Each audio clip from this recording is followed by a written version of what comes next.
All right, so I have kind of roughed out the form as good as I can. I don't want to do excessive detail. I know that I am not going to hollow this little area here. I'm not going to hollow the pin, anything else.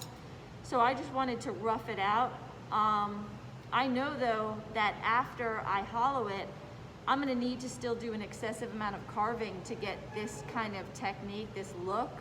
So I need to leave the walls still pretty thick even after hollowing. So how do I hollow a form? I usually want to make sure that I'm doing this ideally dead center. And I will use this tool to make a very good, strong, deep line that my wire cutter will easily travel in and will not move from. So I'm making that line throughout. This is why I don't do a lot of detail work, because again, I'm going to sever it in half. And if I did a lot of detail work, like even this pattern, I'd have to match it all back up, which would be very difficult to do. This is, though, has been sitting out for a while. It's not flexible anymore. It's not full leather hard, because that would be really hard to wire cut through, but it is way stiffer. So since I made such a deep line, which is really nice, my wire cutter will fit in here really nicely. It just fits in that groove. And I just hold the piece and start just drawing back. This is the way people, a lot of people who do large scale sculptural work, sculpt their pieces. They build this way. They'll strategically separate things and hollow them. Now I have these two halves, and then reassemble.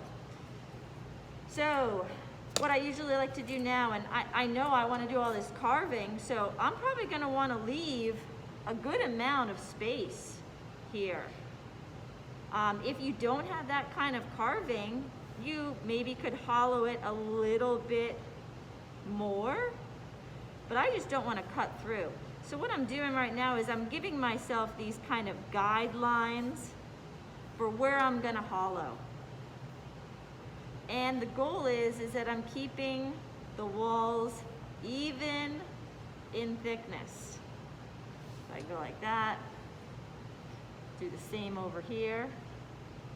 I need to leave areas that I don't remove the clay for a connection back as well.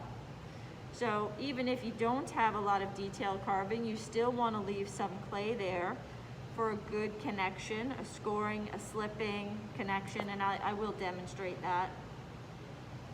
But first, it's just a good idea to kind of give yourself some markings of where you're going to hollow out. So now I'm just going to use, if I can find my tool. I don't know where it is. Of course. This. I like to use this smaller one. So I'm just going to start taking this clay out. The big thing about doing this, most important, is to do needle tool checks. So let's say as I'm carving this out, I'm going to take my needle tool. I know that the thickness of this wall, right, if I put my needle tool up against it, it's about like this. So the idea is that this wall is that thick throughout the entire piece. So if I put my needle tool in here, push it through, have it come out the other side, I'm going to pull it back so that it just hits my finger. This wall is about this thick. So this is too thick, so I need to remove more clay. So I do this throughout the entire piece as I'm hollowing. So right now, if I stick the needle tool in here, now it just pierced through, back it up so it's just touching my finger, put my finger here, That's how much clay is in that wall right now. If I compare that to the wall that I decided, I still need to take out more clay here. So that's how you achieve an overall evenness to the wall. When you don't have an evenness, things will dry unevenly. Things will have a high tendency to crack as well. So it is important to have an overall evenness as you go. So I'm going to keep carving this, and then I'm going to do a second part of the video.